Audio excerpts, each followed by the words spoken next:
Hello. If I can get folks to take their seats, please. We're going to get started. Running a little late. Hey, Mary. How are you? What's up, Steve? How you doing?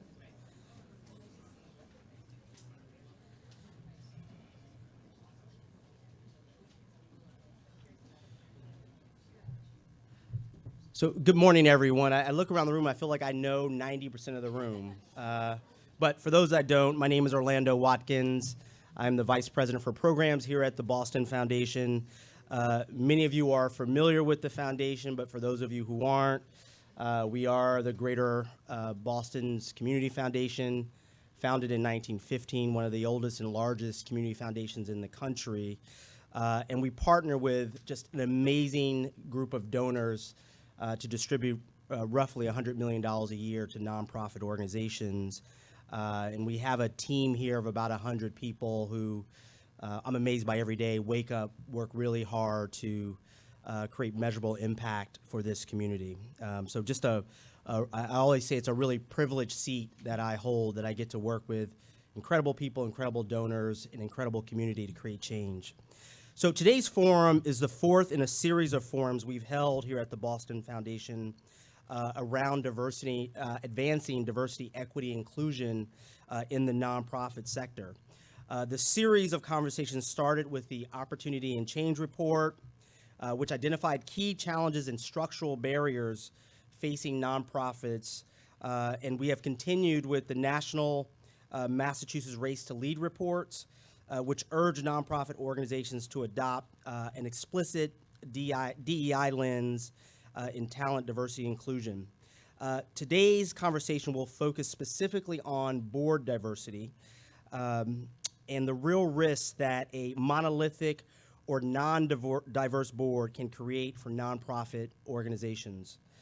It is fitting that we're ending this series with a conversation on board diversity because, as we all know, without board buy-in and commitment to issues of diversity, the sort of diversity initiatives that exist within the organizations have a hard time of being successful.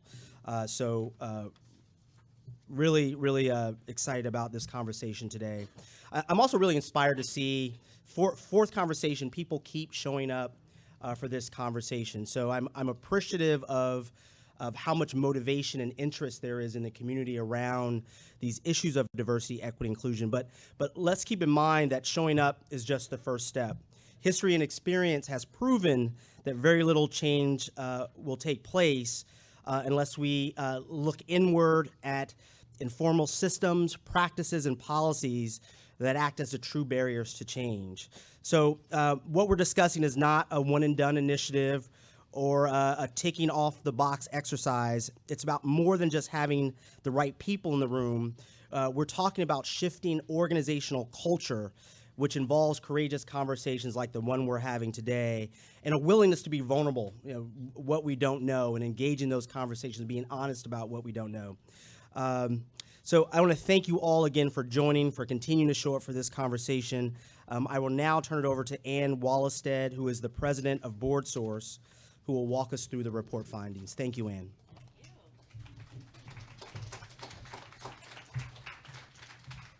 Good morning. Is everybody awake? I want to know who's on the most cups of coffee so far. I'm on 2.5. I'm really excited to be with you all today, just to have an opportunity to talk about some of the things that we're learning about boards and about boards broadly, but about boards as it relates to diversity and inclusion in particular. So I'm going to share some findings from our most recent study, which is called Leading with Intent. I'm going to share some of the things that are kind of broad insights that we're learning about boards, and then we're going to drill down on the diversity findings in particular. And what you're going to hear from me, I hope, is interesting, provides some insights to you. But I also know, just based on other conversations that we've had about the findings, there are also some things that you're probably going to be disappointed about. And with that in mind, I just want to share with you that in all of the conversations that I have with boards and executives across the country, I have yet to meet someone who is not genuinely trying to do the best for their organization. And so I come at this conversation, including those things that are a bit disappointing, troubling, frustrating even, with that in mind, that I know that board leaders and executives are working to try and do the best for their organizations. And diversity, inclusion, and equity is a place where we're just simply not there yet. So I hope we can treat this conversation both in terms of reflection on the findings and then conversation with our panelists as exactly what Orlando teed up, a starting point for deeper reflection and work, rather than an opportunity to simply beat ourselves up about what we haven't done yet. So with that, let's dig in a bit. First, I just want to tell you a little bit about Leading with Intent itself as a study. So BoardSource, and we've been around for 30 years now, BoardSource has been tracking information about boards since 1994. So looking at various aspects of board performance, board composition, board structure, and each time we do a study, we get a little better and more sophisticated in terms of what we're learning, what we're finding, and how we're approaching the work. So we first started collecting data in 1994. I should share with you that while it is really interesting to be able to look at findings over time, this is not a longitudinal study, so it is not a stable sample. Each time we're doing the study, it is a moment in time snapshot based on the folks that have responded to that survey. So we do have to be careful about how much we compare this year's findings to previous year's findings. It's a convenient sample of close to 1,800 leaders. So that's both executives and board members that are responding to a survey. And I should mention right at the top that if you are interested, if this conversation makes you curious to learn more, the full report is available for free download at leadingwithintent.org. So I do encourage you to check that out and read further. So today we're going to talk about three main categories of findings. First, what did we learn in the study about what matters most? At BoardSource, we're always approaching our research from the perspective of how can we leverage this research to help boards do better. So one of the things that we looked at with this most recent study is there anything that we can learn about things that seem to matter most in terms of the board's impact on organizational performance? So I'm going to share with you some of the things that we learned there. Also, opportunities for high impact board development efforts. So what can boards actually do that may help them perform better? And then finally, we're going to drill down on the findings vis-a-vis diversity. So we looked at the relationship between questions about the board's perceived impact on organizational performance. So we asked both executives and board chairs, to what extent is your board having a positive impact on organizational performance? And there were two things that really rose to the top when we looked at what seemed to be related to more positive responses there. And this is perhaps no surprise, but the two things that really rose to the top were a strong understanding of the board's roles and responsibilities and the extent to which the board was a collaborative team working toward shared goals. So this probably sounds very basic, but when you think about what does it require from a fundamental perspective for a board to be able to do its work well, one, it needs to know what that work is. It needs to know what the job is and what it's not, I would say is important there. And it needs to really be focused on how it works together as a team. So these were the things above all else. So, above performance on fundraising, above, its strategic capacity. These were the things that seemed to be most related to a board that had a positive impact on organizational performance. So we want to understand this better. We're going to be doing some more research to drill down on this and really understand in a more rigorous way what's behind that. But we thought this was interesting and in some ways affirming in terms of what we've been focusing on and what we've been encouraging boards to focus on. This is very small, but this is the data behind the finding related to understanding of roles and responsibilities. So what you're looking at here is a comparison of The boards that were rated well with an A or a B in terms of their role understanding compared to those who had a weak understanding of role. And you can see there are some pretty significant variances there in terms of how boards that are performing well on role understanding are performing in other areas. So this is looking beyond that relationship to the impact on the organization and looking at how are they actually then performing in different areas. And I think it's interesting that the largest variances are in that really adaptive work. So adopting and following a strategic plan, thinking strategically as a board, monitoring performance against strategic plan and goals and objectives. So the most complicated work that a board does is most impacted by its role understanding. And in fact, if you look at leading with intent overall, these are some of the areas that as a group, as a broad sample, boards are struggling the most. So role understanding seems to be pretty important, even on the things that are hardest for boards to do or where they are struggling the most. Another key finding that we think is really interesting is that boards that regularly assess themselves are performing better across all areas of board performance. Now, of course, we know that this does not mean that the act of completing a board self-assessment makes you a better board. But really what this is about is intentionality. And so, the boards that are willing to reflect on their own performance, that are open to a conversation about where are we doing well, where might we be able to do better, are in fact the boards that actually do better. So again, this is a little tough to read, but here's the data behind that. So you can see in the left-hand column, these are the scores for the boards that have assessed themselves, their performance as a board in the past 2 years. The next column is the boards that have assessed themselves ever. So at some point in their history, they have done a self-assessment, and then the boards that have never assessed themselves. And the comparison is between the ones who have, I think I'm getting this right, who have assessed themselves in the past 2 years and the ones that have assessed ever. No, I'm sorry, and never assessed. But what is interesting here is that there is actually a difference between those that have done them more frequently versus those who have not. Which we think is a really important affirmation of the idea of regular board assessment. And we think, the data doesn't necessarily support this, but we think that's about addressing challenges or committing to addressing challenges before they become major, deep, sustained issues within a board. So consider this the preventative medicine kind of version of board development, looking at board performance on a regular basis so that you can really say, we're not doing as well as we want to be doing here. And we're going to get into the diversity findings, but that is, in fact, one of the places that boards are saying that they're not doing so well is around increasing the diversity of the board.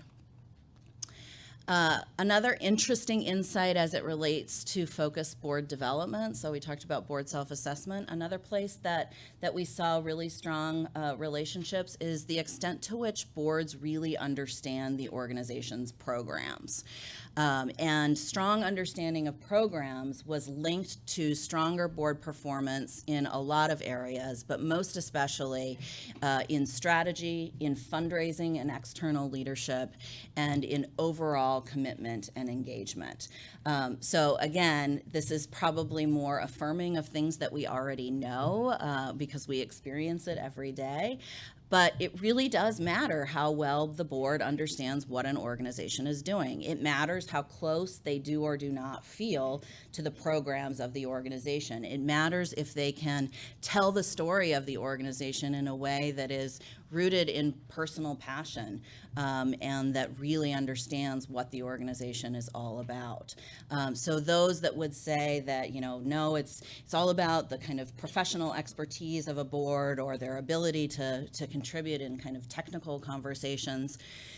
No, in fact, that's not true. You really do need a board that understands the work of the organization, that cares about it, that understands its programs well enough, that it can be a strategic body for you and really contribute both inside the boardroom in strategy and outside the boardroom in that fundraising and external leadership. So now we're going to shift gears and talk a little bit about diversity. So this first slide, what you're seeing here is a comparison of when we first started asking about board composition. What did board demographics look like then? So back in 1994, 23 years ago, and how that compares to the 2017 findings. And what you can see here is, unfortunately, we've made very, very little progress. So in 1994, 14% of board members were leaders of color. And when we did the study in 2017, that had increased just by 2% in 23 years. And this is, of course, despite major changes in U.S. society in terms of demographics overall, and also a whole lot of talk within the social sector about the importance of becoming more diverse. So if we need a problem statement for this conversation, this is our problem statement. We just have not made the progress that we've said we wanted to. So leading with intent looks at, well, how do boards and executives feel about diversity? So one of the questions that we ask is, are you satisfied with your current level of diversity? And we ask that about a number of demographic categories.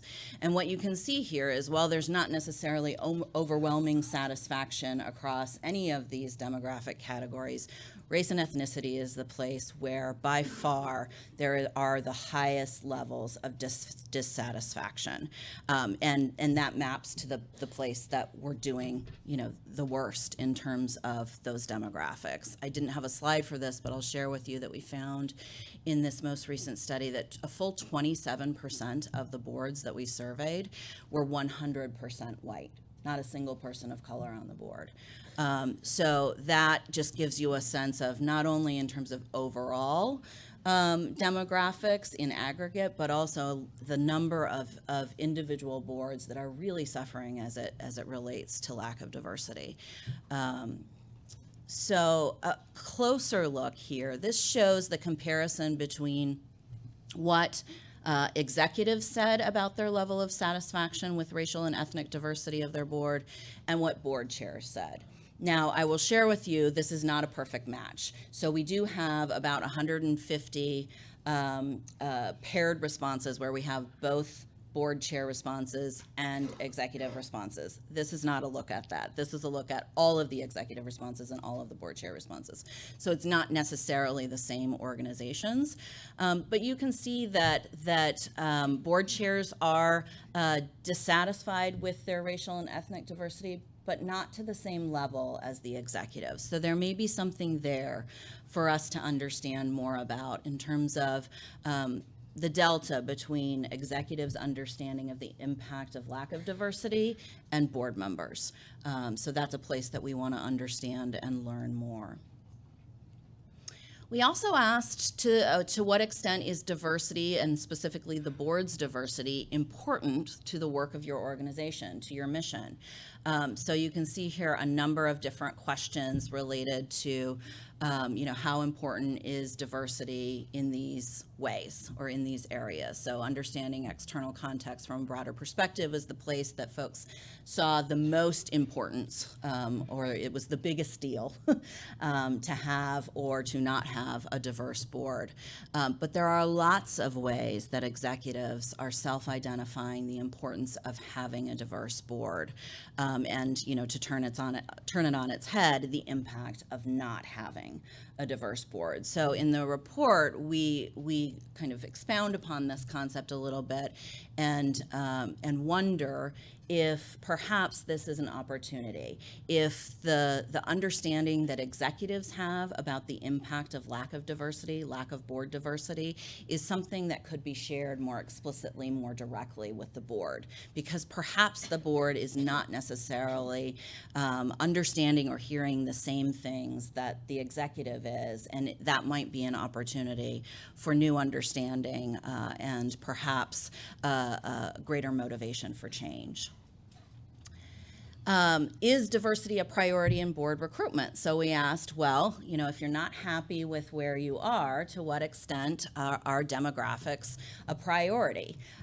You can see here that demographics do not seem to rate or rank as a priority. And what's important to share here is that this was not a choose one or a choose three or a choose five.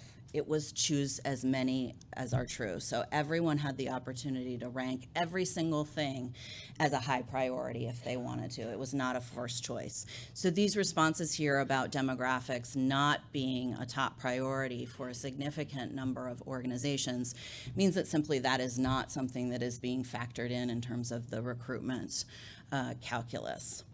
And just to drive that point home a bit more, we looked at the combination of responses between organizations or leaders who said that they were dissatisfied with their board's racial and ethnic diversity and what they said about the priority of demographics in board recruitment.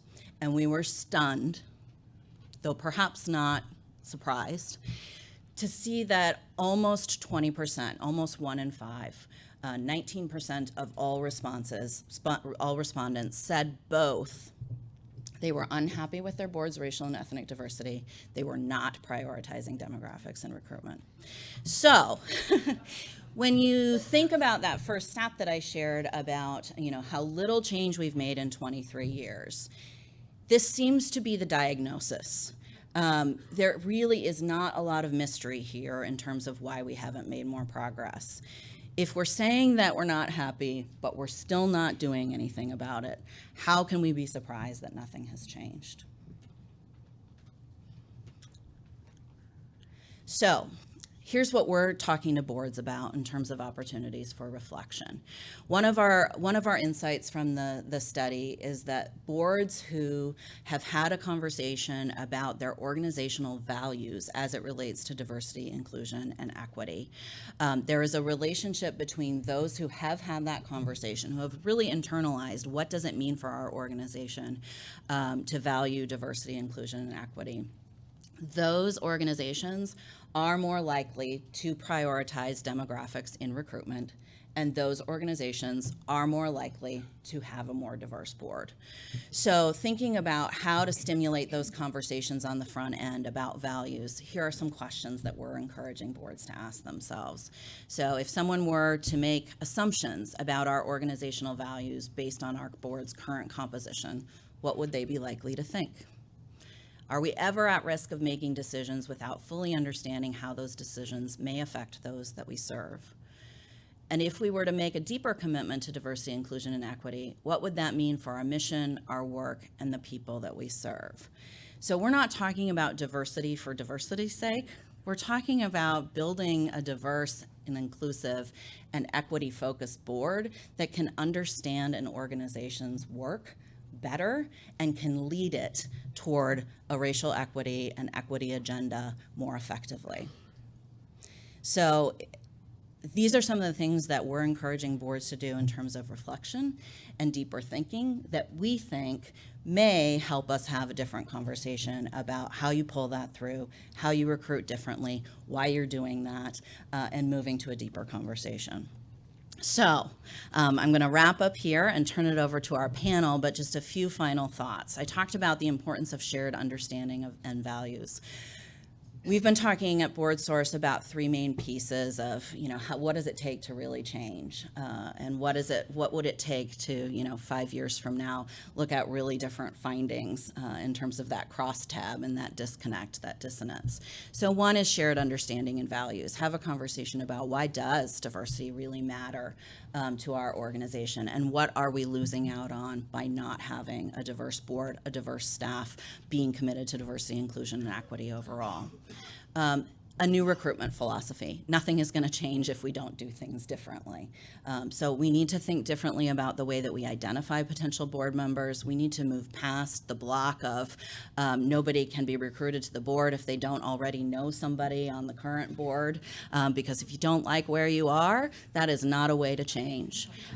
So we need to be more open to how we identify new potential board members and think about partnerships that we have, think about new relationships that we can build, think about creative recruitment tactics and strategies that might look a little bit more like staff recruitment rather than the way that board recruitment is typically done.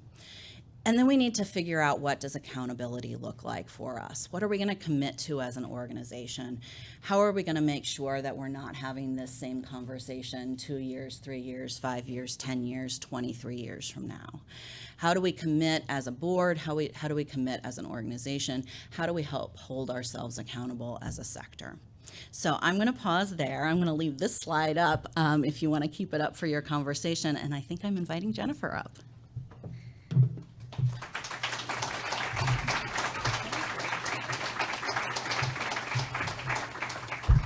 Anne, thank you so much. Your report gives us a lot to think about and provides a wonderful foundation for what will be a great discussion this morning, I'm sure. So I'd like to invite the panelists up, and I'll share a couple of thoughts as you guys get seated. So we'll start today's conversation where our April convening left off, by focusing in on the persistent challenges that boards have with diversity. As many of you know, in April, we were honored to co-host with the Bar Foundation, Sean Thomas Breitfeld and Francis Kunruther of the Building Movement Project, for a look at the racial leadership gap in the Massachusetts nonprofit sector, a study that was funded by the Bar Foundation. At that convening, an incredible panel of local leaders discussed the report's findings, including the barriers that people of color seeking leadership positions face from executive recruiters and from white-dominated boards that have concerns about their ability to raise funds and assumptions about their skill levels. As part of the April conversation, we actually referenced this BoardSource report that board demographics are homogeneous and essentially unchanged since 1994. And I pledged that we'd host a follow-on conversation to explore why that is and also what we can do about that. So here we are. And before we move to the panel discussion, which we will do in one moment, I also wanted to close the loop on some input that we received from many of you in the room to a post-forum survey that we sent out in April. So I did share some of your feedback and suggestions via a blog post last week, and they also have been instrumental in informing today's forum format and conversation, as well as our work going forward. So thank you for your input. This is all of our work. We need to do it all together, and I hope that you will respond in kind this afternoon when we send out another survey asking for your input. Okay, so with that, let's dive right in so that we can get to the meat of the conversation. I won't review everyone's bios, but I encourage you to do so. They are on the materials that are on your chair, and they are impressive. So we're fortunate to be joined by 4 panelists with a variety of nonprofit experience at both the staff and the board level. And I'd like to start the conversation by hearing from each of you about where the boards of your organizations are currently with diversity, equity, and inclusion, which I will refer to today as DEI. I know there are many acronyms, but I will use DEI, diversity, equity, and inclusion. And then second, why increased DEI at the board level is important, to Anne's point, to the ability of your organizations to deliver on their missions. So Beth and David, let's start with you. You've each been able to drive real progress as staff of the YWCA and Mentor, respectively. So how have you been able to do it? Beth? Sure. Good morning, everyone. And thank you, Jen and the Boston Foundation, for having me here this morning. So I am not proud to say that when we, less than a year ago, looking at diversity on our board, we have less than 25% people of color. And last fall, for those that aren't familiar, I'm with YW Boston. Our mission is to eliminate racism, empower women, and promote peace, justice, freedom, and dignity for all. And so it's a little surprising with eliminating racism as part of our mission, actually the first part, that we did not have a lot of board diversity. And so last fall, we were going through a strategic planning process, and we also had a change in leadership, and the board said that we needed to increase board members. And so I thought about, well, what do we need to do that? And we had, like many organizations, a list of all these skills that we needed in new board members. And I thought about, who are we as an organization? And the first thing that came to mind for me was, we are an organization about eliminating racism. And so what does that mean for us, for who should be on our board? How diverse should our board be if that's part of our mission? The other thing I thought about was, one of the things we talk a lot about for all of our programming is, how do we bring people together? we believe that we are an organization that brings people into conversation. And so how can we be bringing people into conversation, again, if we're not as diverse as I think we should be?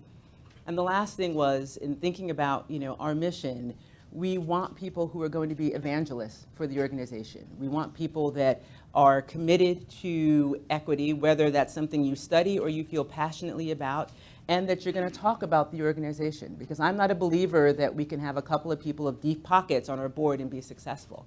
I think we're going to be successful if we have people out there talking about who we are and what we do.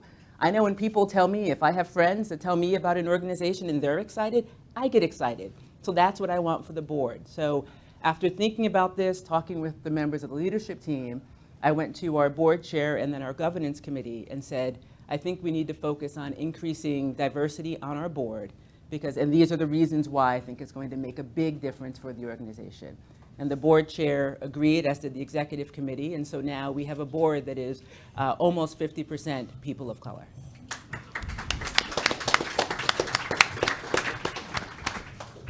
You want me to follow that? I have no chance. So I would characterize us as having made a lot of progress and still having a lot of progress to make, and we're never going to stop working. So I think similar to sustainability or work-life balance or all these words we sort of use, there is no status point. And as soon as you think you're at one, you're probably going to get lackadaisical and slip in the wrong direction. So we're going to keep battling on this front and other fronts, as long as we, as mentors around. I think, to talk about the evolution for us, what was a little bit different was about 6 years ago as a national organization, we were in need of an overall turnaround, of an overhaul. And so this was a part of a larger conversation about all the ways in which we weren't at our best. And I liked it as that part of the conversation because it was not called out. One of the things you have to do in a turnaround is figure out how you make the board feel, not culpable for all that's gone wrong and part of the turnaround, but also tell the truth. Because if probably no one has told the truth or not enough truth has been told about the places where you're failing. So we made this a huge part of, if we are an organization that's about addressing inequities in social capital for kids, obviously similar to the YWCA, we can't do that with a board full of white Wall Street bankers, even though it was great you guys started the organization, and their social capital had perpetuated. I mean, in some ways, our board was representative of kids who have mentors and lots of social capital and get more mentors, and kids who are in isolation who don't, who need it the most. And so in a lot of ways, that's what our board was. I do think there are two keys for us. I mean, one was about, I think, executive level responsibility, because this was a place, as much as governance and things said your board's supposed to recruit other board members, it was clear that these people who in many ways were masters of the universe were not going to be a huge part of this solution. Just by their own social relationships. They were not against it. They wanted it as much as I wanted it. They just didn't know where to start, man. And so the staff was going to have to play a big role in recruitment, helping make connections for them, helping them figure out how to approach this conversation. And then two, I think it was about making this a priority amidst the many things that were a priority in the turnaround. And money, often kind of takes precedence over everything. And I think this gets batted down. And it was saying to them, we're never going to raise money or do our strategy right or be the best organization in the marketplace until we start to hit at this. So numbers wise, because I think that's, we're not as good as you guys, but hopefully we'll get there. It's good to have mentors. But we did come from sort of the outhouse, so anything sort of looked like the penthouse. We basically, like, diversity on my board was 2 women and 1 person of color when I came in. And then again, that's just what you come upon. So now we're about 30% people of color on the board. The other things that were really important for us were generation, industry, and geography, since we're a national organization. And across all of those things, we're doing better. But the moment you think you're done, I think you're done. So we're still working at it. Thanks, David. I see some folks in the back. There are seats up here if you're interested in joining us up here. So Betty, as a current board member of the YMCA and a former YWCA board member, you've been a real DEI champion. So could you share some of those experiences? Sure. Well, good morning, everyone. Thank you for having me. So I feel like I went from YW to YM. I've experienced the Y in full spectrum. So I started on the YW board a few years ago. And part of why Sylvia Farrell-Jones, who was the CEO at the time, had recruited me was specifically because she had recognized my involvement in the Latino community. And specifically, I was on the board of Alpha Boston at the time, which is focused on championing Latino leaders. And she saw the connections that I could potentially bring to the YW board. So part of it was this recognition. I think the Y at that time was on, the YW was on the beginning of its DEI journey in terms of the board. I think I was maybe the second or third person of color at the time. And so it was recognizing that I was going to be one of those first, and that part of what I could bring to the table was opening the door, leveraging my connections to connect the mission of the Y to the broader community. So again, something to what Beth said, part of it was being that champion for the work, going out there and talking about the programs and why they were important and how those programs could connect to the larger, say, Latino community. And then 2 years ago, I had been connected to James Morton as he was starting his position at the YMCA of Boston. And part of the reason, again, I was connected to him was specifically around opening my connections to the Latino community, to professionals who could potentially serve on boards. And I distinctly remember meeting with James, and the conversation was really about who do you know, who can you, suggest and recommend for our board. And we started talking about the programs, and I think we had a 2-hour conversation. It was meant to be maybe 35 minutes. And he outlined every program that they had, they have many more programs than we think. It's not just about the gyms and the physical fitness facilities. It's really about the broader youth programming that they have. And I was fascinated by that because at the time I was starting my own kids fitness company. I came from a fitness chain, so I had extensive experience in the fitness industry. And I said to him, what about me? I actually think I could be of value to you. And so although, yes, we always champion other people to join the board, it became about what could I bring to help, again, bring something different to the Y board, not just because I'm a person of color, but rather because my skill set could really add value.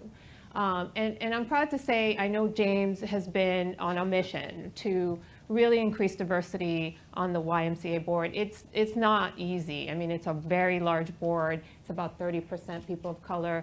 And, while I'm proud to say that it is moving along, there's more that we can do. And I think it's always looking at, how do you broaden dimensions of diversity? Certainly the Y has its general board, and then it has branch boards. So looking at how do we increase not just racial diversity, but also age diversity, shared experiences, lived experiences, et cetera.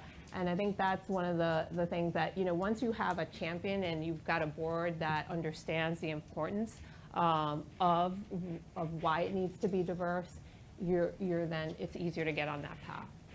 Thank you. I just love that story. To Anne's point, if you just talk to people on the board, you're going to get the same thing. I mean, I just love, Betty, your courage and your honesty in the why, and Greater Boston's better for it. So thank you for that, and thanks for sharing that. So Ben, it sounds like ABCD, where you serve as a board member, is a great example of an organization that in many ways is getting DEI right. Can you share a bit about that approach? Sure. So I'm on the board of the Allston Brighton Community Development Corporation, and like many of our organizations, I think it's important just to remember that these nonprofits are there for the community. And so the mission of ABCDC is to build a stable and strong community for the families, the individuals, and the institutions, no matter what the income. And so I think it's important to, if you really want to be accountable for your mission, how do you do that? You need to have a diverse perspective, especially at the leadership level. And so the CDC doesn't leave that up to chance. There's actual bylaws that sort of help the diversity for the organization. So the bylaws state that there's a third of the directors need to be from a low-income background. So many of those folks come from the actual residences that the CDC runs. A third of the directors need to be recommended from other nonprofits in the community. And a third of the directors shouldn't be from the public sphere. So some of those give you a sense that the organization is setting itself up for diversity success. I'll give you a quick example, Jen, about how some other areas of diversity have come to be in strategic importance. So, housing is a really hot topic in Boston and other metropolitan areas. And one of the tensions, I think, in some places, especially in Austin Brighton, is the tension between homeowners and renters. And so on a board like the CDC, we have longtime homeowners in the community and people like myself at the beginning who was a renter but was interested in, maybe home ownership but being a part of the community.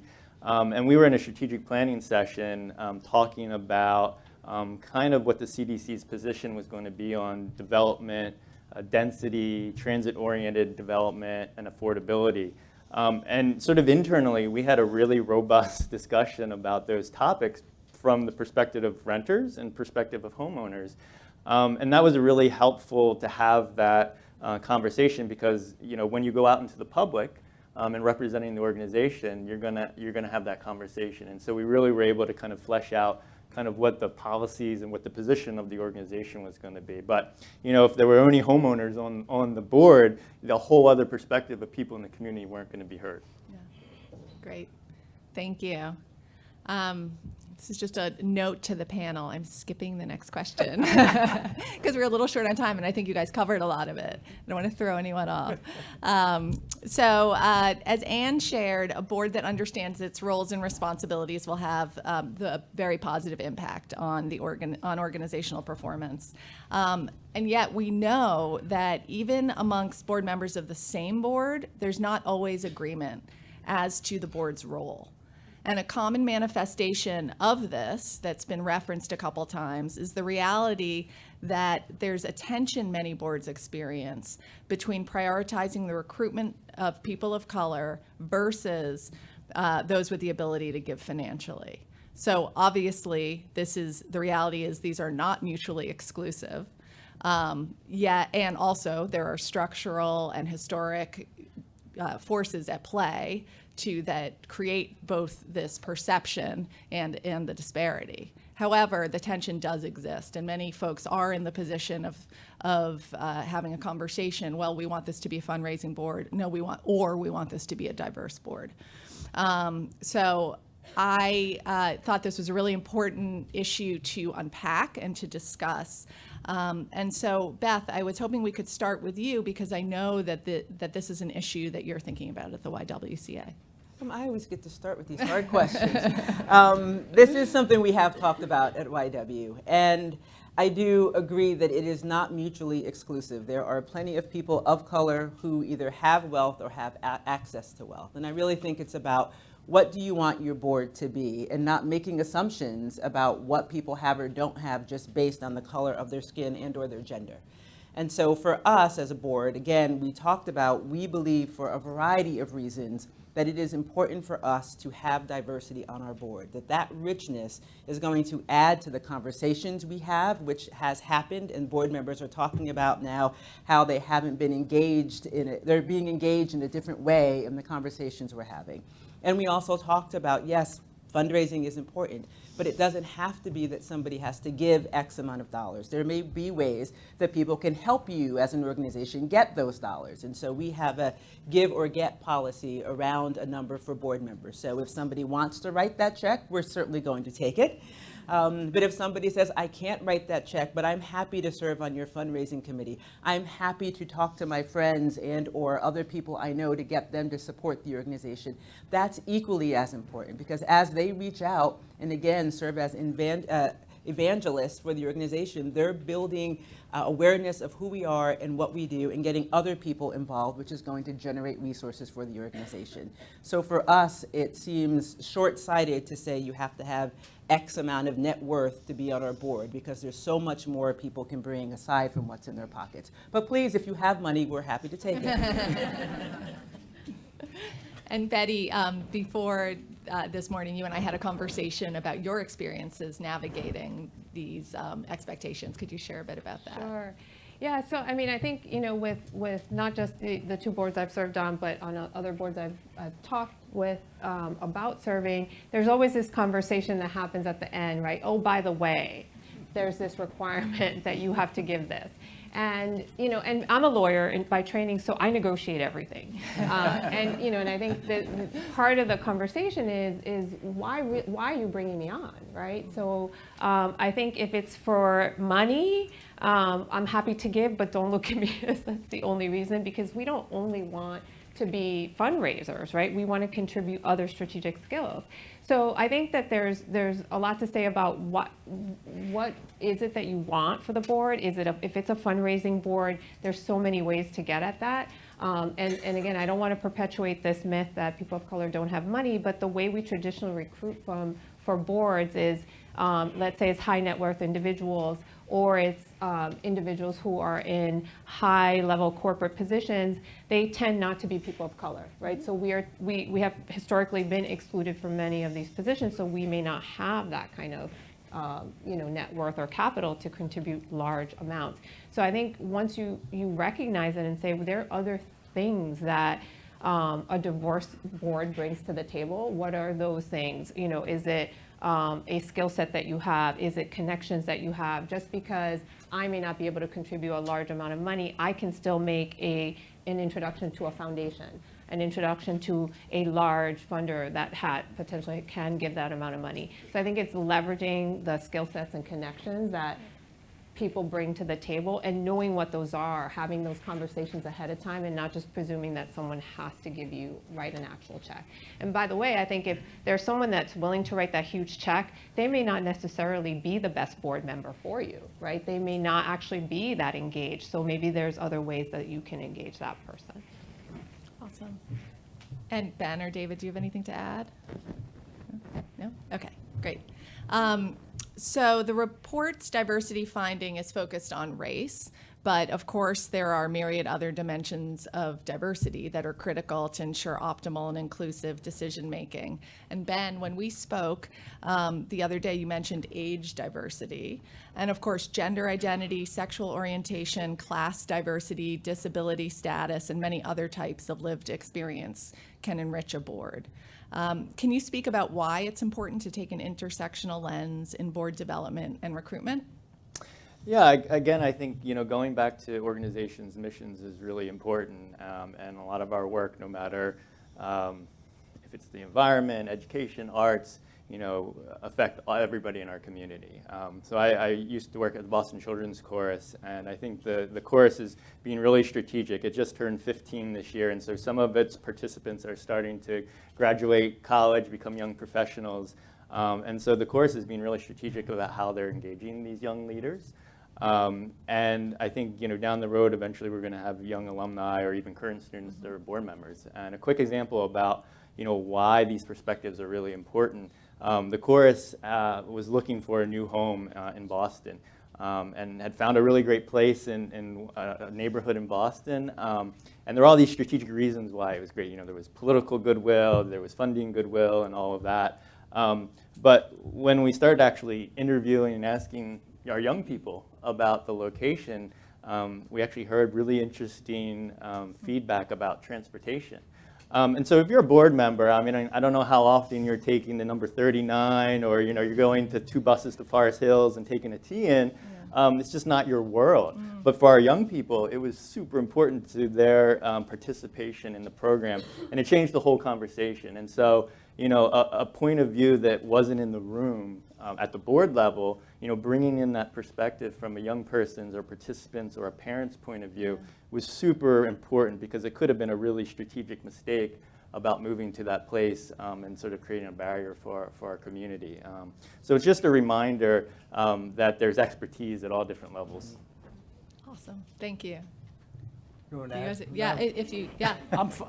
Yeah. I would just, to me, again, I think the point is sort of about representation versus participation. I think we're obsessed with representation, and more fully, this is an asset-based discussion, not one that comes from a deficit position about we can be the best in the world at what we do if we have the best representation of minds across the spectrum.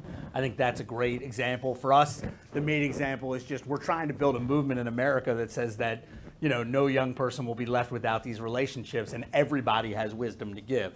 Now, they can't all serve on our board, but if our board is monolithic, we're not getting those perspectives, because in the heartland, the view of mentoring and what it means and why it's of value is very different from a private sector perspective or a different cultural perspective. So for us to be our best, I mean, it just comes back to, I think, how do you be the best of the world? And this is why you do this, to me, more than anything. Awesome. Great. So related to the study's finding on the importance of working collaboratively to have a positive impact on the organization, it's one of the barriers is cultural, right? So if the conversation isn't simply about increasing the diversity of people on a board, but people of color members of the board often come up against invisible and previously established networks and cultural and social cliques, and making it a challenge to, quote, fit in to the existing board culture or other spaces where they're made to feel token because of their identity. And so my question for the panel is, how can boards foster and create a more inclusive environment where different perspectives are valued and welcomed? And I'd love to start with you, Betty, again, as a board member who's been quite involved in governance and recruiting.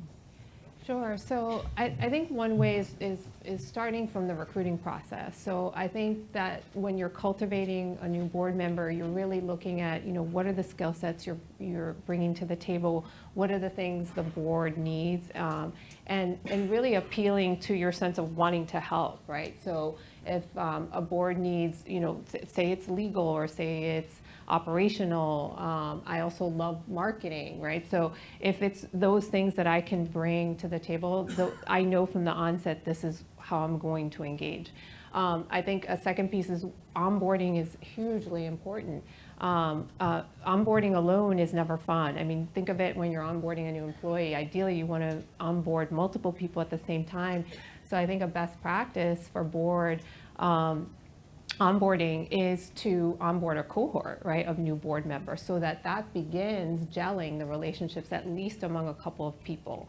And then immediately looking at points of where they can connect. So typically, you know, boards have committees which do more of the legwork and interact with management. So that is where you can start to deepen the relationship between the board members and staff, as well as tie it back to the programming. What are the things they're dealing with on a day-to-day basis?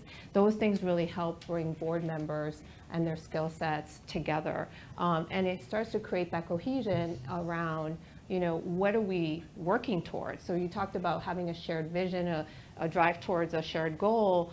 When everyone understands that goal and you know what piece you're playing and how it relates back to that, that then gets you there a bit faster. So I think just making sure all board members always relate back to that goal, talking about it repeatedly. And then I think having opportunities for the whole board to gather, right? So while these are fun social events, they do matter, right? The holiday parties, the board retreats, the, you know, networking during organizational events, those really matter because they help the board connect. And I think it's important for more seasoned board members to bring those new board members along. I know the Y has something that we now call mentor. But so you, when you're first coming on board, you might be assigned someone who's been on the board for has been on the board for some time longer, so that they could make those introductions. They could facilitate, you know, understanding who should you talk to on the management team that can help, you know, you drive towards what you want to do, and how do you better engage. So I think having that mentor does make a difference as well. Great, thanks. Beth, I'd love to hear about the work that you're currently engaged in to onboard all of those new board members that you recruited over the past year. Sure. So a couple things we thought about in onboarding new board members. One was that we wanted to have a cohort of new people coming together, so we didn't want people to feel like they were alone or isolated. So we brought on 6 new board members together. All of them, not all of them diverse candidates by race or ethnicity, but we had diversity certainly by race and ethnicity, also by gender, and also by sector. So that was important for us to be bringing a group of people together.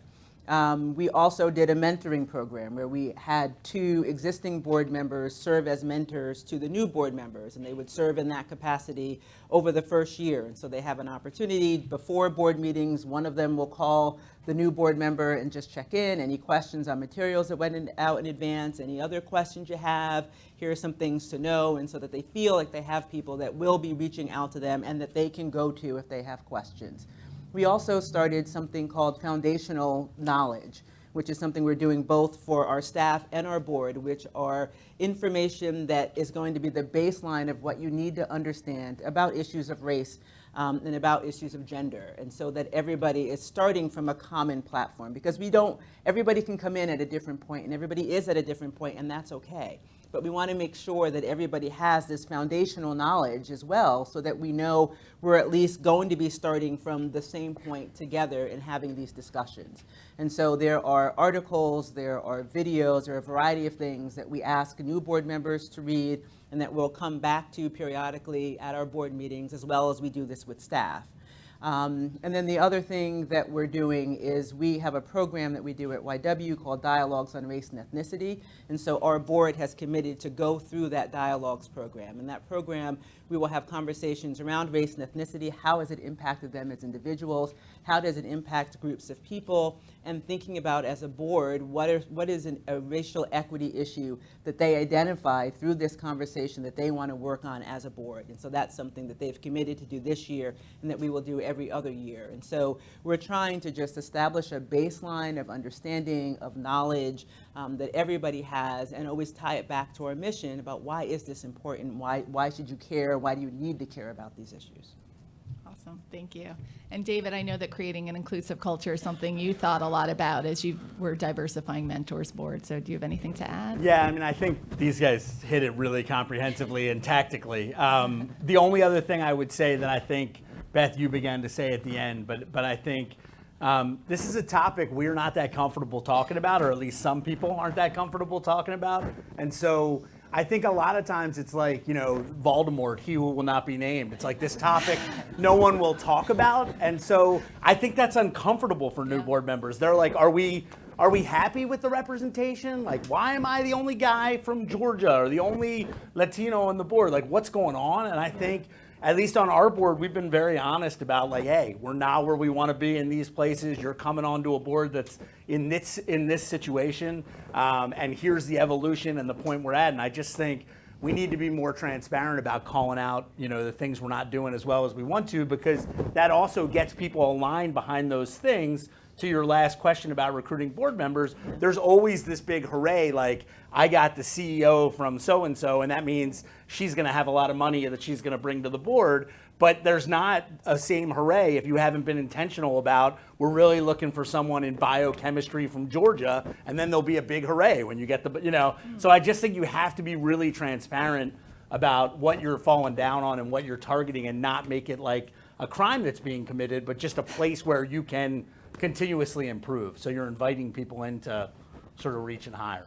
Awesome. Thank you. So a couple of additional findings from the report that I just want to touch on.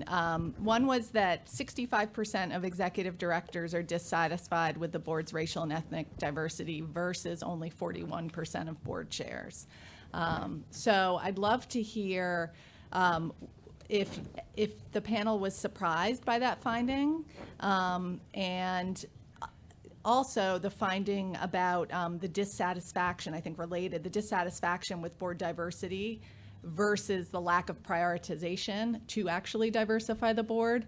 So I'd love for one of you to, or multiple panelists, to jump in on those discrepancies and share sort of why you think that is, were you surprised by it, what do you think accounts for it? I'm uncomfortable with silence. Hey, go ahead, Ben. Go ahead. I mean, that's just a general thing about me. But I think it goes back to who's on your board. Who is your board chair, right? Are they truly representative of where you're trying to go? I think if you're the CEO, right, you know better what is happening in your organization and where you need to be driving it towards. You are the one most aligned with the mission and vision and values. And so it's not always the case that your board chair has that same alignment. And I think that's true. We often look at, the board chair as the person that's maybe most seasoned, brings the most, financially to the table, can have those tentacles to their connections. But again, it may not be that right mission fit. So I think that's where there's some disconnect. Yeah, I mean, neither surprised me at all. One, the board chair usually feels like the board is somewhat a reflection of him or her and their network and and so, they're basically saying they have failed if they're disappointed in it, whereas the CEO is always somewhat disappointed in the fundraising and board composition. That's just the way we are.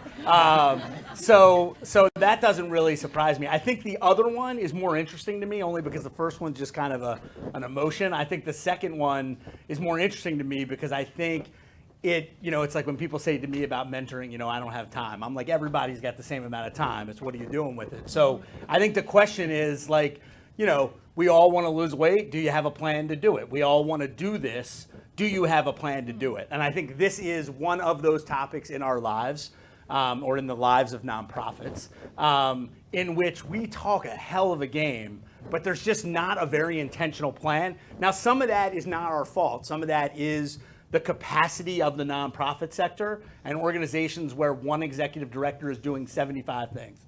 And if the funding community wanted to be helpful in this, and I think some have, they would do what Himes did a number of years ago in terms of asking questions about this, which sort of like connected it to money and made it a priority and made people think about it differently and make it a priority. And then also they would fund, things like Institute for Nonprofit Practice and things that build capacity in the sector and build the demographics of the sector. But I think, nonprofit CEOs, when they wake up in the morning with a list of 20 things, I think this is on it and it keeps getting knocked down. And I don't think that's not because they don't think it's the thing to do. We have the luxury of, we've got a person who, a big part of her job at this point is our board. And that's a huge help, managing our board, working on recruitment. So there's an arms and legs component of it, I think, as well. And I think that's where the rubber hits the road. Does the intentionality meet the intention? And I think that's where there's a chasm right now in the sector. I would also add, I think there's not a lot of accountability, right? Yeah. So even if you have a plan to do it, what happens if it doesn't happen? Like, does the board get penalized? Does the CEO get penalized? I don't want to get penalized, but there's no accountability. And often when you look at what people end up doing, there has to be some sort of either reward or consequence at the end. And if there isn't, then it's like, oh shucks, we'll try again. So I think that's a part of it too. And then I know certainly for our board, I don't think there was a lack of interest and or desire to do it. I think people just didn't know how to do it either. Because when you think about who do you want on the board, often people think about, well, who do I know? Right? And if your board is predominantly white people, there's been a lot of data that shows their circles are predominantly, if not entirely white. So if you have a white board and you say, get your buddies to be on the board, then you're going to have more white people on your board. So you have to think, I think it gets at Anne's point of what are different strategies that you can think about doing to increase people interested in your board.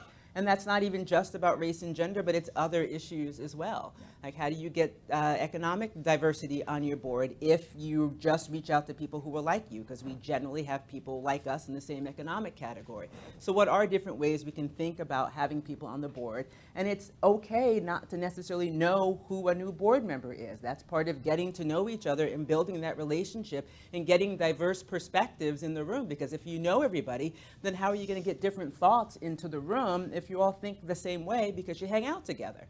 Right? And so I think if you ask people on our board about the conversations we're having now, because we have 6 new board members who people didn't necessarily know beforehand, there has been a richness to the conversation that is certainly benefiting them as individuals and certainly us as an organization, and how we're thinking about where we're going in the future has really benefited from the richness of the conversation that we weren't having before because we were relatively monolithic both in thought and in gender and in race and socio and economic class. So I think our board now would say things very differently about how they want to be intentional about thinking about diversity on the board. And different ways to get that diversity on the board because they have realized the richness that that adds to our conversations.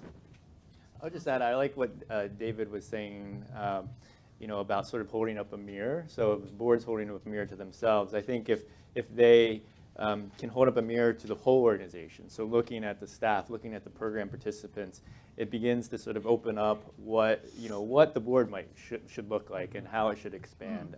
Again, I think that intersection of who has expertise and who has information. Lots of times it's not always the board members who have the answer, and they shouldn't be the ones who always have the answer. There's a lot of different resources. Great. Thank you. So switching gears for a minute, I know that many of us in this room showed up hoping to learn some practical strategies from the panelists about how to increase board DEI. So before we move to the next part of the agenda, which we will do after this question, I'd love to hear some specific tips and advice from the panelists for those of us that are looking to achieve greater DEI. And Ben, maybe we can start with you. I know that Boston Public Library has recently done some interesting things. Yeah, so I'm on my third week on the job at the Boston Public Library. So, as some of you might know, the library is the oldest public library in the United States. So the founders and the leaders of the library originally didn't look like myself, or if you've been to the library recently, many of the people who use the library. But the library certainly has evolved, Jen, and I think has done a good job at the leadership level, at the trustee level, to be very diverse. So the mayor's office appoints 9 trustees as part of the library. And recently, the mayor's office, the trustees, and the president, David Leonard, have been really thinking strategically about how to continue to be that work and be reflective of the community. And so changed the bylaws to expand the number of trustees. So it went from 9 to 15. And recently, some of you may have heard that 2 of the newest appointees was Linda Dorsina-Fori, who, as many of you know, is a state senator and the only person of color on the state Senate. And then Jabbar Asim, who's a writer at Emerson College, and he's also the editor of The Crisis, which is a publication that W.E.B. Du Bois started. And so those 2 appointees are pretty clearly indication of the importance and the dedication that the city and the trustees and the library leadership have towards diversity. And so you just have to do it. If you have certain rules that might prevent or might be able to create opportunities, you just have to change them or move forward. And I think the library is thinking strategically about those other slots, about who needs to be on there to be representative, what skill set is needed to kind of really do the work in this time. Great, thank you. Any other panelists have some specific practical wisdom to share with us? I mean, one of the things, because I get asked a lot for recommendations, and so the request is always like, can you give us a Latina? Okay, well, what do you want her to do? Like, what's the skill set? What's the experience you need? What level? So I think it's helpful to have a board matrix or board profiles. You can do it in so many ways, but really lay out what is it that you need from a skill set perspective, and it's skills, experiences, connections, industry, right? Figure all that out, and then share that for purposes of recruiting. I think it's also really helpful. There was an organization recently that shared what they're looking for, and they had a really clear diversity statement. It was outlined in terms of, this is what we're looking for, this is why we value diversity, this is what we think it's going to bring to us, here are our goals around it. So it was really, really clear. And then it laid out board expectations. I think that's one of the things we saw in the data, of having clear expectations around what is it that you're going to do as a board member. And that way it helps in terms of making those recommendations. I mean, I'm really happy that people reach out, but for me to even make a suggestion or make a connection, I need to know what will add value to that board. So who do I know who can connect with that mission and those values? The other piece, I think, is being really intentional about going outside your comfort space, outside your networks, right? So there's so many multicultural organizations in Boston, for example, or even nationally, that you could look at. You can ask for that help. I mean, that is why people come to me oftentimes. And so I think just being really honest, like, look, we don't know where to start. Can you help us? Who do you know? Who you can connect us to? is, I think, a really honest, humble way of going about it. Because we don't all have that network. Like if someone said, connect me to this group of white CEOs, I may not know where to start exactly. I may go to Paul, but so the idea is that I think if we broaden our thought around how do we recruit, and we're doing this now for staff, right? Many of our organizations have to recruit more diverse staff, so we're going outside the traditional networks. The same for boards. Right? Don't rely solely on the people on your board. Look outside. Great, thanks. Yeah, I would just quickly, I mean, I think a lot of tactics have been thrown out, but I would just say also look for privilege trapdoors. So what I mean by that, and you might even go further to white privilege trapdoors, but what I mean by that is, one is like, I used to run an organization where the chair of the board was a CEO, and he said, we're not getting anyone below the C level from corporate Boston.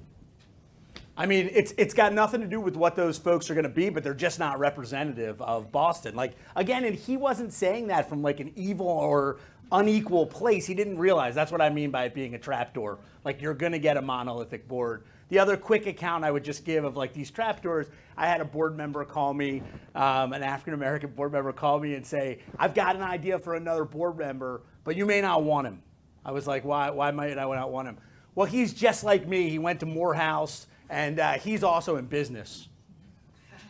And I thought to myself, I have never in the history of my life had a white guy call me and go, yeah, he went to Princeton and then we went to HBS and you probably don't want him, But this was another trapdoor. Of course, immediately I said, I love the guy. Let's talk to the guy. He sounds great. But like, there's just a certain amount of privilege that comes with certain backgrounds. And there's a lack of privilege that comes with another, that like you just have to be looking for these moments to like, this is what perpetuates inequity. It's not someone waking up in the morning and saying, I'm a champion for injustice. It's like the soft bigotry of low expectations for the representation of your board. And so I just think you have to look for these softer trapdoors.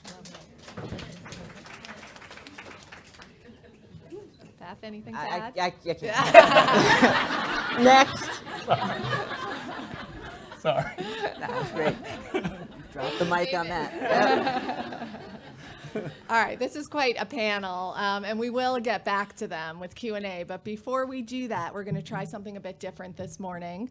And this is both in response to the feedback that many of you provided and in recognition of the power in the room. We want to continue our efforts to listen to one another and work together for this greater vision.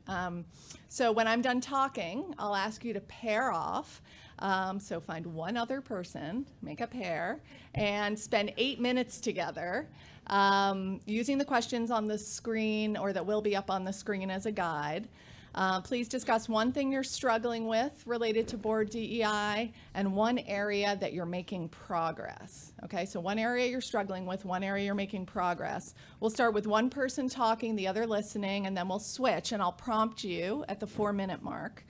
And then after these brief conversations, we'll have 7 minutes of share out. And the panel just modeled specific actionable advice. That's what we'd love to do with this room, have people stand up and share specific actionable things that they see that are working. Are there any questions? Okay, so finally, I just want to acknowledge a couple things. If I could just keep your attention for 1 more minute. This stuff is really hard. I don't want to, make any qualms about it. It's really hard to have these real conversations. Also, something Beth said, we're all at different points in the journey. And third is the time that we're giving you for this is not sufficient, right? So we hope you'll continue the conversations outside of this room. So please do your best to be open, supportive, respectful of one another, and you'll hear from me in 4 minutes asking you to swap. All right.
Okay, 4 minutes. Switch. It's been 4 minutes.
Hello.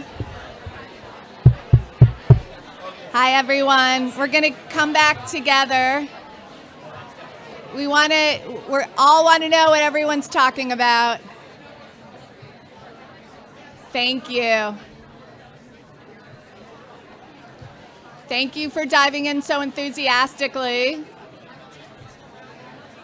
I know it's tough to stop talking, but we only want you to pause. We're not asking you to stop. I'm going to start singing. No one wants that. You guys, okay. No one wants me to sing, I promise. Ask my kids. It's bad. All right. Thank you for diving in so enthusiastically. We are very interested in what is coming out of these conversations. Most important, we hope you'll continue to have them with each other and with us. And we'd like to spend about, let's see, we definitely want to get to Q&A. This is not going to be Q&A for the next 7 minutes. We are going to try to have people volunteer to stand up, take 30 to 45 seconds, okay? Not to ask a question, which will happen around 10, not to make a lengthy statement, but please to share something actionable and specific that others in the room and watching via live stream can take to help and as we all continue in this work. So please state your name, your organization, and share something specific and actionable with us. And we do have mic runners, so please wait for the mics because people are watching via live stream. We have a hand here. Thank you. Hi, I'm Marie Francis Rivera from Mass Budget. Hello, thank you all. So I wanted to share 2 things that came out of our conversation. Lisa from Greater Boston Food Bank said that on her board there's a $20,000 minimum that you have to have in order to participate. She's in charge of governance and looking to have a conversation around that. And one thing that I would share is at Mass Budget, we've been doing, I feel like, a good job getting diverse people on our board. We just had 3 women of color get on our board. But I feel like in terms of inclusion, like what I've seen in board dynamics is that there need to be a critical mass of people that are white males, essentially, in order for people's voices to be really heard and resonate with folks. So that's kind of what our conversation was. Thanks. Thank you. Thank you. Right here.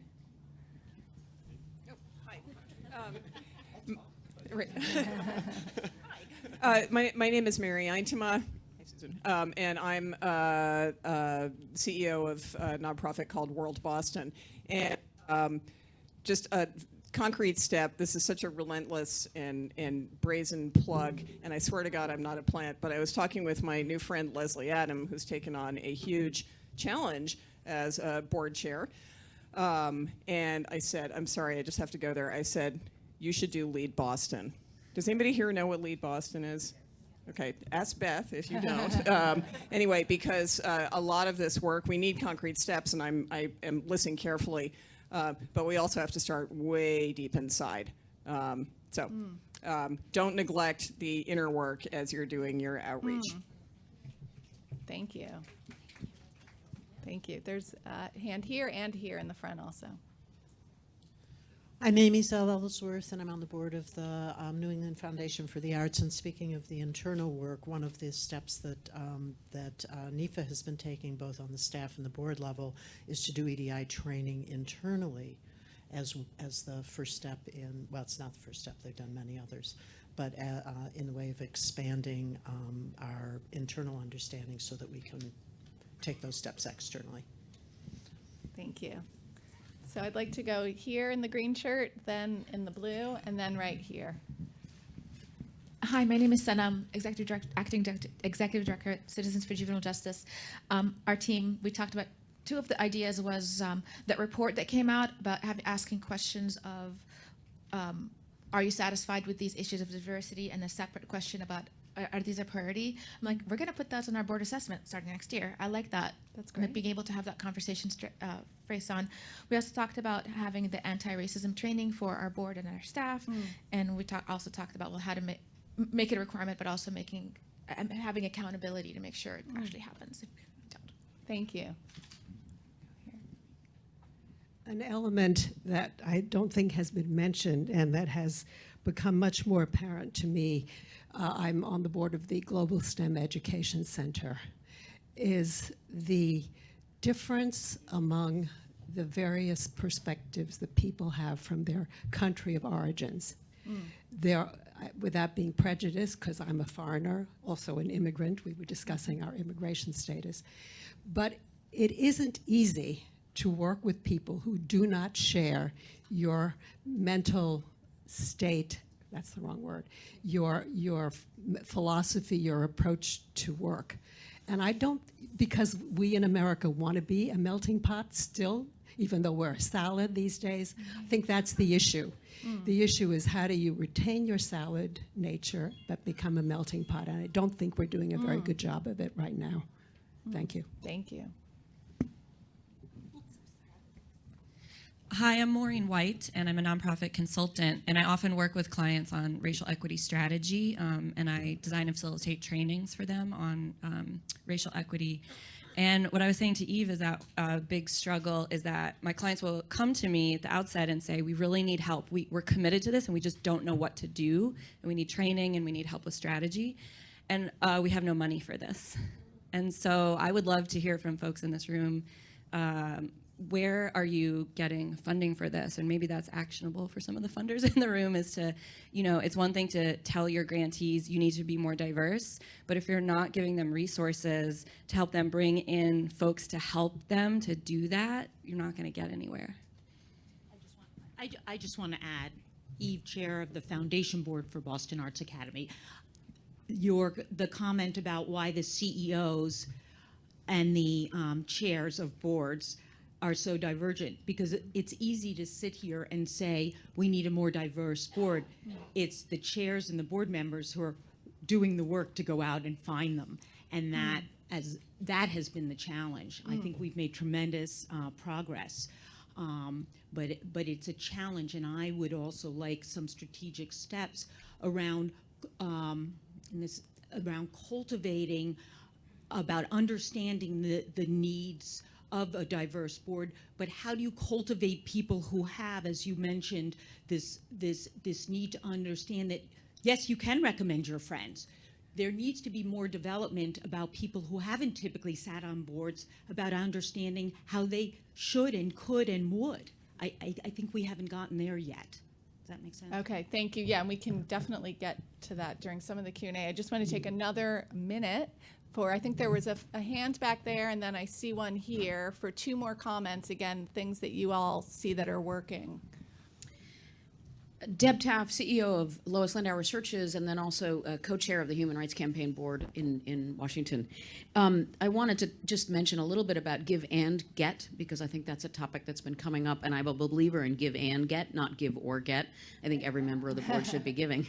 But, there's some actually good research out there about how setting minimums can in fact leave money on the table on your board, so a $20,000 or a $50,000 give and get, and that in fact some boards are finding more success by doing an average gift, which helps with the diversity conversation at times, a socioeconomic diversity, so that the average gift of our board is $25,000 or $50,000. In order to reach that, there are people giving 2 and 3 and 4 times the average, some $50,000 and $100,000, so that others may give less but be contributors to the board. The trick is to make sure that everybody is placing your organization as one of the top 3 priorities in their own philanthropic giving, and that every member of the board is giving. So it's just another perspective on the give and get concept in terms of just giving minimums. Great, thank you.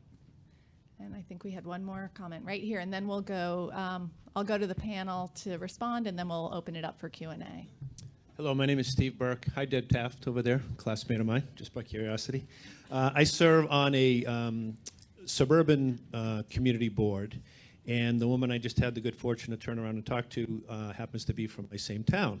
So we had different issues. I don't really have a solution to this, but I'm the chair of the governance committee on my board, and I've been very intentional about trying to diversify the board and have so far achieved that. The challenge I face is that my town is predominantly Caucasian. So when you say you want to have your board reflective of the community you serve, my community is probably 94% Caucasian.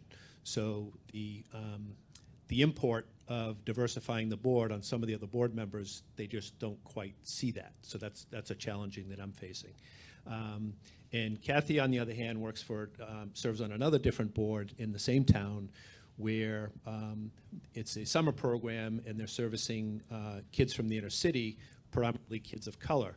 Now, the board is predominantly Caucasian as well. The challenge they're facing is to get additional board members of color.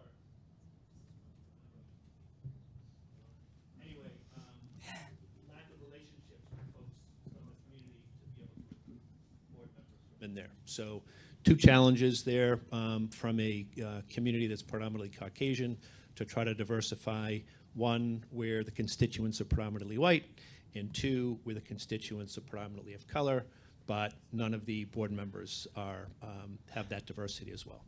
Thank you. Okay, thank you all for joining us in this experiment. I think we all learned a lot from each other, so thank you. I'd like to, as I said, turn to the board. I don't know if there's anything you guys, or to the panel rather, anything that you'd like to respond to before we open it up for Q&A. Did we just become Boston Foundation board members? Our governance chair just left, so I don't know. You'll have to Well, ask then him it's a good about time it for us later. to become board members, and he's gone. It'll be one of my 3 most meaningful gifts. Anything you guys want to respond to before we open it? One thing on the last comment, we're talking predominantly about boards that are traditionally made up of, white males. I mean, there are lots, and I think Betty mentioned this earlier, there's lots of other organizations that boards are predominantly made up of people of color. And they also, to some extent, I think, have the same problem. And so, at the very basic level, maybe it's getting together and solving that together. But it goes back to, I think, the overall thing is that our networks are highly segregated. Our lives are very segregated, as this gentleman just mentioned. And it's really hard. So organizations of color, they reach out to their friends, and it's people like them. So I think, just remember that it's also on the other side of things. Thank you, Ben. I really appreciate you mentioning that. And one of the things that ended up in my Microsoft Word delete file was a question that I think is a really critical one about many people of color-led serving and immigrant-led serving organizations have boards that are likewise homogeneous. And to Ben's, as Ben articulated, are 100% people of color. And so I think this point about segregated social networks is one that's really important. I love the idea of coming together and having 2 challenges solve each other. So thank you for that, Ben. But now I'd like to open it up for questions for our panel. We have about 20 minutes, so please state your name, organization, and again, no statements, but let's ask questions to squeeze the last insights out of our panel before we let them go. Yes, Phyllis. Could you just wait one moment just for the mic? Thank you. My name is Phyllis Barajas, and I'm the founder and CEO of Conexión, which is Spanish for connections. Guess what we do? Just wild guess. No, we build social capital, connecting Latino professionals with many people like you here in the audience. I see friends like Charlene and others who I've helped with their boards. I just wanted to, I guess it's a question, or I'm actually to Beth. Can you talk a little bit about speaking about bringing groups together, the consortium, the leadership consortium that you recently, we've started meeting, and what you're doing around bringing the various groups together that are diverse? The HR leadership group. Sure, thank you, Phyllis. So one of the things that we feel, again, is a hallmark of YW Boston is bringing diverse groups of people together and bringing people in to have empathy and understanding, to be able to push effective action forward, and that's all of our programs. And so we have a leadership program, one for high school students and one for mid to senior level executives, and that's one that Mary Antema talked about, which is Lead Boston. And that program is working with Conexión and several other leadership programs in the Boston area to do recruiting together. Because we all feel that we serve social justice leadership in a different way. And so there is value to participating in Conexión, in the partnership, in Lead Boston, and a couple of other programs. And so in order to make it more efficient for organizations, instead of having to invite all 5 of us in, we will go in together, because we believe that all of those programs are important. They serve and meet different needs. And so we reached out and said, we don't need to think of ourselves as adversaries. We should think of ourselves as working together, because we're all trying to get to the same goal. So that's what Phyllis was referring to. And just thinking about, and I think Ben's point was great on, are there organizations where you could value that there's value in partnering with them, and how can you come together, at least on the board level, and talk about what are the benefits of working together? There are so many causes that we all feel strongly about, and if we stay so siloed, we're never going to get the results that we want. And we need to stop, I think, particularly as nonprofits, thinking about competing against each other and think about how can we collaborate more, because it's ultimately going to benefit all of us. And we're here to benefit the community. So the community is going to benefit if we can see ways to leverage our resources together, because that means we'll have more resources to do other things with. So I think your point was great. And Phyllis, thank you for asking about how we're trying to do that. Thanks. Yes, Tammy right here.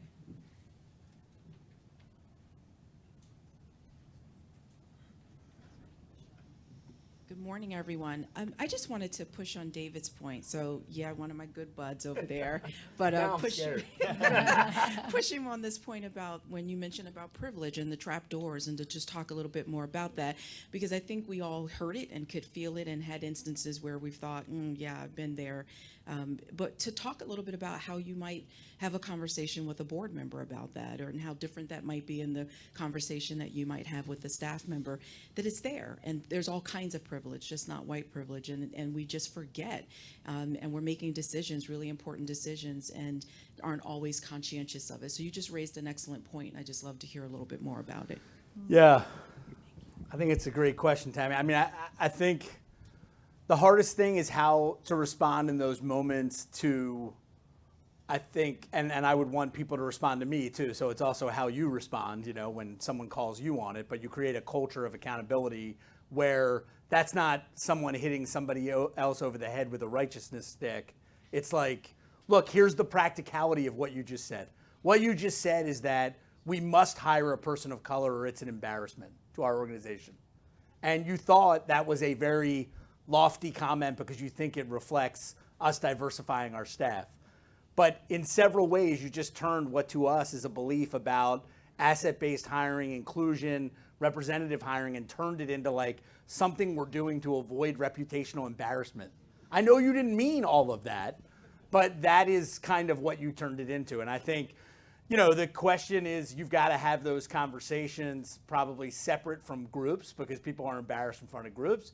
And you also have to have that conversation with the cultural humility with examples of a lot of the mistakes you've made, and I've made tons of them. So usually it's just talking about a lot of my own blind spots and then saying, but I think, again, the thing and maybe this is wrong to frame it this way, but I just typically frame it around thinking that way is keeping us from being great.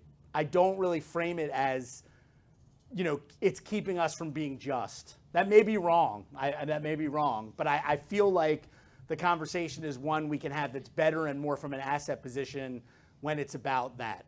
To the comment about the town being, 97% one thing and then trying to get representation. Part of my question would be why?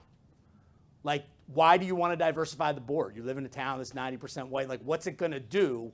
But if it's going to do something, that's great. And I think people will want to join the board of the town organization if they know why. But if I'm a person of color joining a board in a town that's representative that looks like this, unless you have a why for me, I got a lot of boards I can join. So I think a lot of it's just trying to unpack the why of things instead of just making it so wholly about representation and equity and these words that just people aren't sure what to do with and they are starting to sweat before they can even think.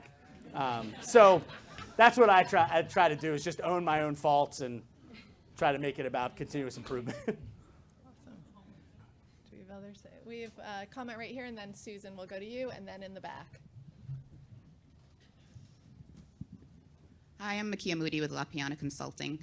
And I am curious from the panelists, given the current political climate and national discourse and the acceptability of things that were once not really acceptable, how your boards are using those opportunities to, further, develop or ingrain the structures or beliefs or mindsets that need to be present for you to do the work that your nonprofit sets out to do. I think one response, and it may not be at the board level, but at an organizational level, in my experience, is that the current times, sort of demand, let alone encourage, conversation. So when the times were sort of okay and Obama was president and everybody thought things were okay, like those conversations didn't have to happen. Like, oh yeah, this is great, these things are moving forward. So there wasn't a real impetus.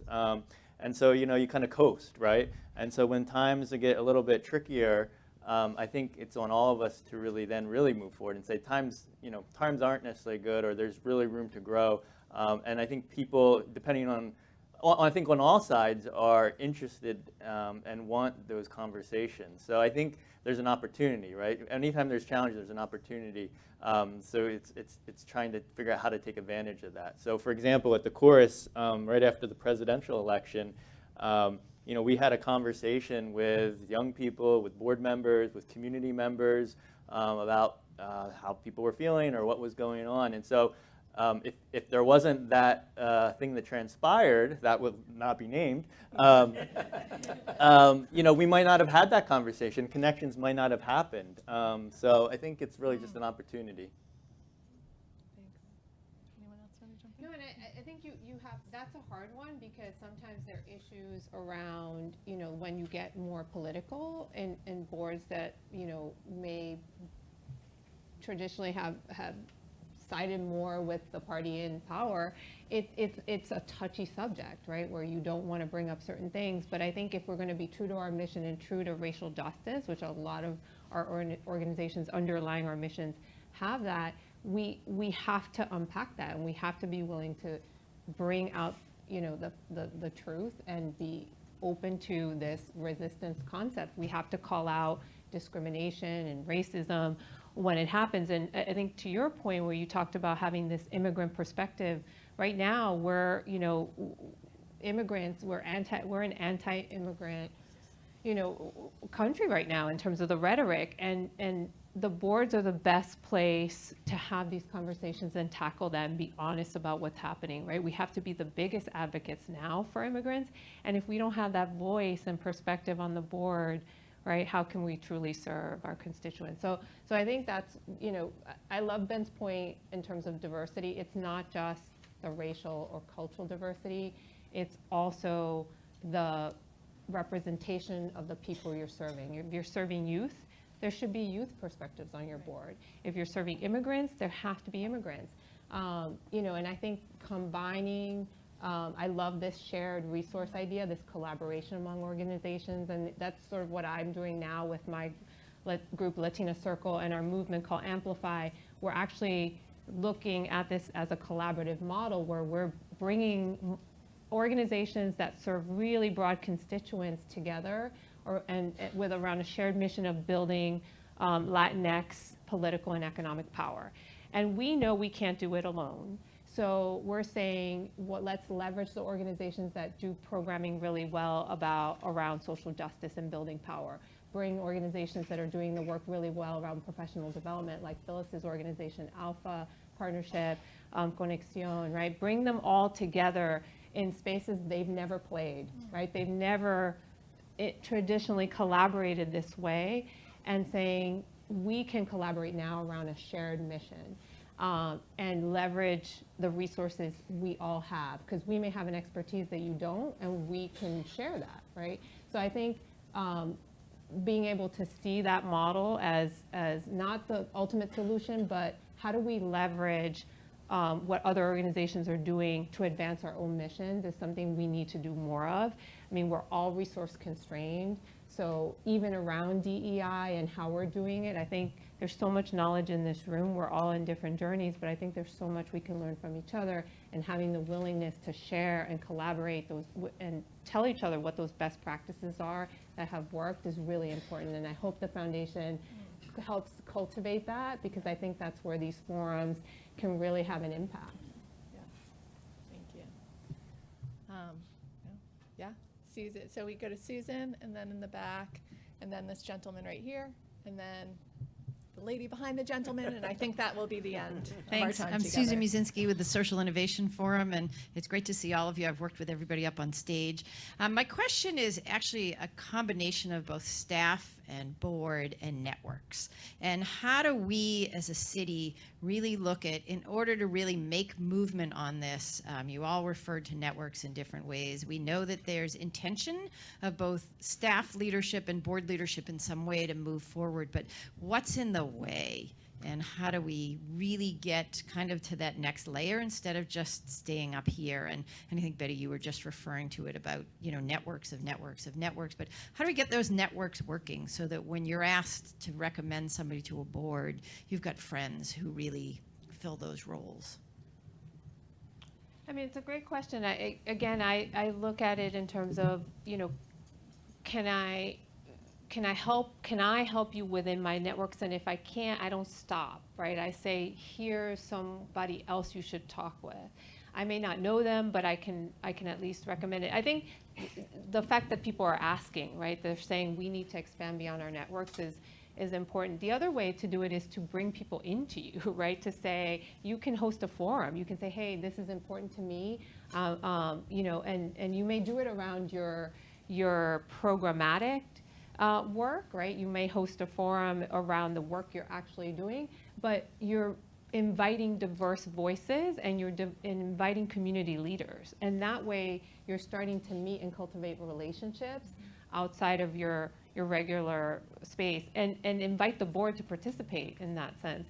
So I think that's one way that I've seen it work as well. Like, it's really pushing out and being super creative about networking, right? So fundamentally, it's how do you build meaningful relationships, right? That's how boards recruit. They recruit based on relationships. So how do you expand those relationships? And I think you have to be honest around, do you want to do that, right? Some people don't want to expand their networks.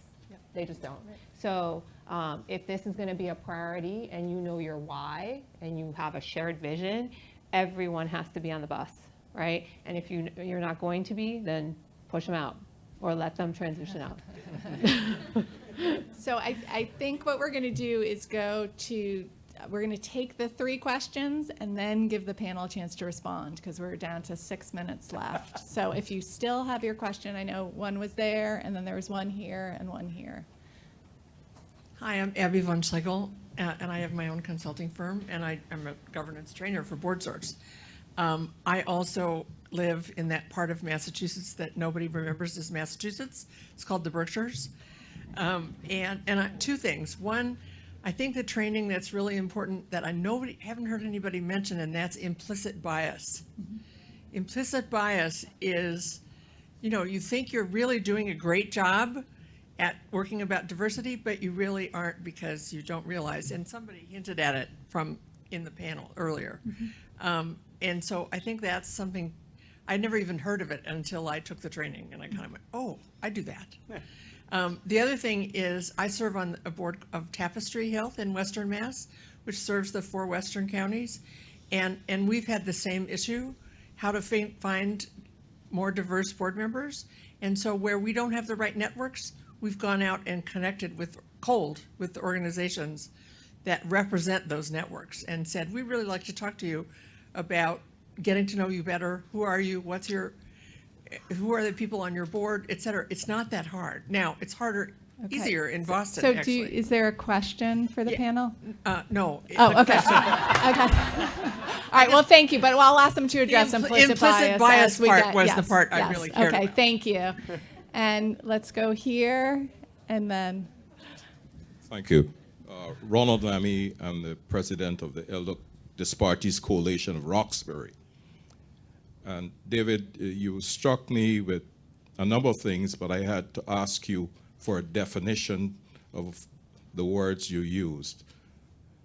There's a lot of complaining about cultural competency, and you use cultural humility. Could you define that for us, please? Sure. Thank you. One more question. Ellen Bruce from Sitters Without Borders. I'm a board member. My question is, I think what I've experienced is in recruiting other board members outside your network, that there is a fear on the board that you don't know the person you're bringing in well enough. And what if they turn out to be the dysfunctional person that you all go, oh my God, it has just ruined the board? And how do you deal with that worry? And then how do you deal with, oh my God, we really did just recruit the worst person? All right. Well, thank you. So for the panel, this is your mission. Implicit bias, cultural humility, fear of the unknown, and closing thoughts. All rolled up in one. So any order you're ready in, I'll take comments. I think somebody mentioned it. I mean, I think all of us, even though we represent organizations, we represent boards, we represent communities, it is really a personal journey, or you're not going to make progress on a board. You're not going to make progress in your company. And so, it is uncomfortable. You may not have any friends of color. You may not know where to start, but you have to challenge yourself. You have to hold yourself accountable and say, okay, I'm going to talk to the person who serves my coffee. I'm going to talk to the person who takes out my trash, and start a relationship with them. Get to know them. If you don't know their name, find out their name. Find out where they live. I mean, it's as simple as that, I think, because as you start to model that in these small ways, you can kind of take that beyond to more complex and sophisticated ways, and be a model for your board. On the implicit bias, I would say that implicit bias training is great, but it's not enough. And after a while, it goes away unless you figure out how to change behavior related to your implicit bias. And so I think it's really important that organizations think about implicit bias and diversity and equity and inclusion work not as I check the box, I did this thing, now I resolved all these problems. And it's thinking about maybe implicit bias is the first step, but how do we continue that work? How do we build that? If we're a board, how do we build that into our board meetings, that we're talking about issues of race and ethnicity and equity? How do we as a staff build that into what we're doing at staff meetings so it becomes part of your DNA as an organization? The second thing I would add about picking the wrong person, you can pick the wrong white person, right? I mean, you can always pick the wrong person. So part of it is, what is your process for picking a board member? How many people are involved? Do you have several people that meet with a potential board member so they get to check you out, and you have several people with different perspectives perhaps that meet this person so they can start developing a relationship and figuring out what's important? And then it's not, we've spent a lot of time talking about recruiting, but what do you do once people are there, right? The work doesn't stop just because you got them on the board. If you're not doing work to really create an inclusive environment for a diverse, and I truly mean diverse board, you're going to lose them. So it's not just getting them and then checking the box, because now you can send off your funding application that says you have 30% people of color, right? It's about how do you keep them?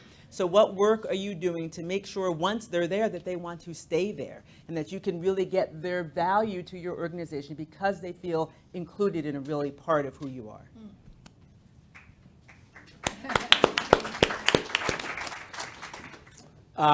Yeah, I'll answer the one direct question and then pass it to Betty.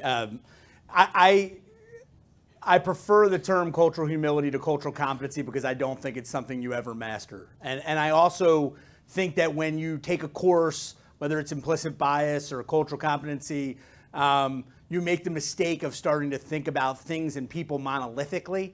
And so if I go into a community of color or talk to a woman of color, I think I got it all figured out, when just like any other kind of people, everybody's got their own experience. And so I think if you enter into interactions with humility, with the assumption that I don't know where this person comes from and what their experience is, and no amount of my mastery or worldliness will ever allow me to know who they are until I listen to them, I have no chance. And so I just think humility is the best way to approach these conversations. But I would also say fearlessness at the same time, which are two weird, things at the same time. But I think these guys have hit on the fearlessness component, and I think you need to imbue your staff and board with the safety, fearlessness, and humility to have this conversation and keep working towards continuous improvement in this area.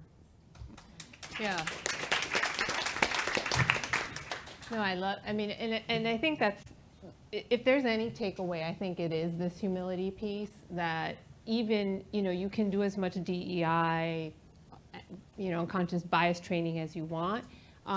You're never going to get to a point where you're fully understanding or or you think you can represent everybody else, right? You are just one person in the microcosm of the world. And so having that humility and being willing to listen and be open is critical to boards being able to create some change. I also think, do it because if you're going to focus on diversity, do it because you see value in it, right? Don't do it because someone told you to, because you can't get funding, because do it because it is something that you think is going to lead to better governance, better results, better programming. Really look at it from the standpoint as a business imperative. And that is how I look at it, right? So for me, diversity and inclusion and equity is around getting better results. It's about problem solving and coming up with amazing, innovative solutions to problems. You can't do that without having very, very diverse perspectives. And so if you look at it from, this is going to make us better as an organization, it's going to make us better economically. We're going to be more successful. We're going to have more impact. We're going to have more outreach because we're diverse. Then that is the driver, right? Do it because it leads to something better, not because it's the thing to do today, right? Thank you so much. Please join me in thanking Anne Wallestead and our panel.